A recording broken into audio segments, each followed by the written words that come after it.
सत्ता यानी पावर, एक ऐसा शब्द जिसके इशारों पर पूरी दुनिया नाचती है। आज हम इसी राजनीतिक शक्ति के पूरे सिस्टम को डिकोड करने जा रहे हैं। आखिर सत्ता कैसे काम करती है और जब ये अपने सही रास्ते से भटक जाती है तो असल में क्या होता है। बिना किसी पक्षपात के चलिए सीधे तथ्यों पर आते हैं और सत्ता के इस पूरे विज्ञान को एक एक करके समझते हैं। यहाँ एक बहुत ही बड़ा सवाल उठता है, क्या सत्ता सिर्फ देश की सेवा के लिए बनी है या फिर कभी-कभी यह हम सब पर यानी आम जनता पर ही हावी हो जाती है। ये एक ऐसी कश्मकश है जो सदियों से इतिहास के पन्नों में गूंजती आ रही है। एक तरफ सत्ता का बिल्कुल आदर्श रूप है और दूसरी तरफ उसकी वो कड़वी सच्चाई जिसे हम अक्सर देखते हैं। यही वो बुनियादी सवाल है जो आज के हमारे इस पूरे विश्लेषण के केंद्र में रहेगा। तो इस पूरे विषय को गहराई से समझने के लिए हमारी रूपरेखा बिल्कुल साफ है। सबसे पहले हम समझेंगे कि इस राजनीतिक शक्ति की असली परिभाषा क्या है। उसके बाद हम देखेंगे इसके दुरुपयोग के तरीके, फिर इसका हमारे समाज पर पड़ने वाला सीधा असर और आखिर में बात करेंगे इस सिस्टम को सुधारने के ब्लूप्रिंट पर। तो चलिए बिना किसी देरी के आगे बढ़ते हैं। हमारा पहला पड़ाव राजनीतिक शक्ति की परिभाषा, इसके अधिकार और इसका असली उद्देश्य। अगर बिल्कुल आसान शब्दों में कहें तो ये राजनीतिक शक्ति आखिर है क्या? असल में ये वो क्षमता है जो जनता के दिए गए अधिकारों से मिलती है, जिससे अहम कानून बनते हैं, बड़े फैसले लिए जाते हैं और देश को एक सही दिशा मिलती है। यहाँ सबसे ज्यादा ध्यान देने वाली बात है जनता द्वारा दिए गए अधिकार। सत्ता किसी का जन्मसिद्ध अधिकार नहीं है, ये तो सुशासन के जरिए नागरिकों के जीवन को बेहतर बनाने की एक बहुत बड़ी जिम्मेदारी है। लेकिन यहाँ हमें सत्ता के दो बिल्कुल अलग चेहरे देखने को मिलते हैं। एक तरफ है इसका आदर्श उद्देश्य यानी जनसेवा, जहां पावर का इस्तेमाल व्यापक भलाई के लिए होता है। वहीं दूसरी तरफ है इसका दुरुपयोग।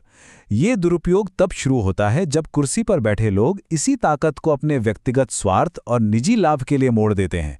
सच कहें तो जब दिशा जनसेवा से हटकर निजी फायदे की तरफ मुड़ जाती है, बस वहीं से सारी समस्याओं की जड़ पैदा होती है। अब आते हैं हमारे दूसरे हिस्से पर, दुरुपयोग के तरीके। आखिर इस पावर के साथ हेरफेर होता कैसे है? देखिए, इन अधिकारों को भ्रष्ट करने के कई खास तरीके हैं। जैसे सबसे आम है भ्रष्टाचार और रिश्वतखोरी, जहां विकास का पैसा देश में लगने के बजाय निजी तिजोरियों में जाने लगता है। दूसरा तरीका है पक्षपात और भाई भतीजावाद, यानी असली काबिलियत को किनारे रखकर सिर्फ अपनों को फायदा पहुंचाना। इसके अलावा कानून का गलत इस्तेमाल भी एक बहुत बड़ा हथियार है, जहां रक्षा करने वाला कानून ही विरोधियों को फंसाने के काम आने लगता है। और अपनी कुर्सी बचाए रखने के लिए जनता की आवाज को अनसुला करना।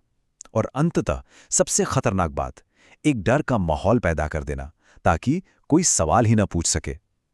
ये सब किसी एक गलती का नतीजा नहीं है, बल्कि ये सत्ता पर कब्जा बनाए रखने का एक पूरा वेल प्लान्ड सिस्टम है।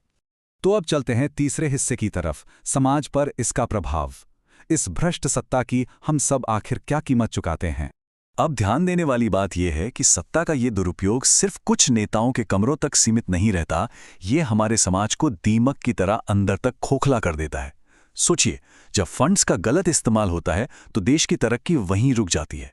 नए स्कूलों या अस्पतालों का पैसा कहीं और गायब हो जाता है। जब डर का माहौल बनता है तो स्वतंत्र आवाजें दब जाती हैं और लोकतंत्र बहुत कमजोर पड़ जाता है। भाई भतीजावाद से समाज में गरीबी और असमानता तेजी से बढ़ती है और अंत में जब जनता की लगातार अनदेखी होती है तो स्टेट और आम लोगों के बीच का वो जो एक बुनियादी विश्वास है ना, वो पूरी तरह से चूर चूर हो जाता है। लेकिन उम्मीद अभी खत्म नहीं हुई है। हमारा चौथा और आखिरी हिस्सा है सुधार की रूपरेखा। हम इस व्यवस्था को सुरक्षित कैसे कर सकते हैं?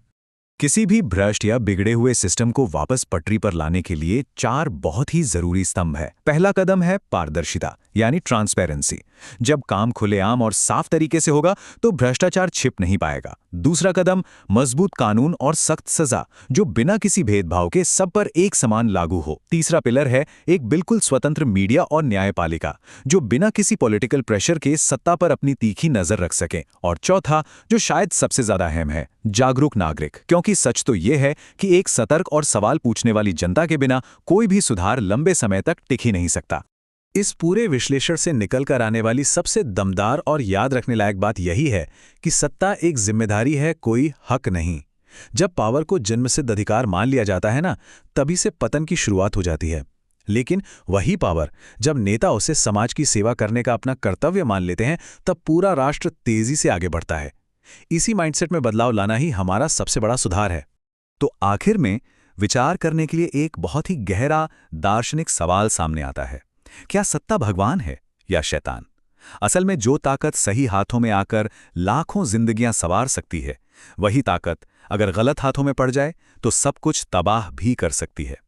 यह हम सबको मिलकर तय करना है कि हम इसे किस ओर ले जाना चाहते हैं। इस विस्तृत चर्चा का हिस्सा बनने के लिए बहुत बहुत शुक्रिया। इस सोचने पर मजबूर कर देने वाले सवाल के साथ हम आज के इस विश्लेषण को यहीं विराम देते हैं।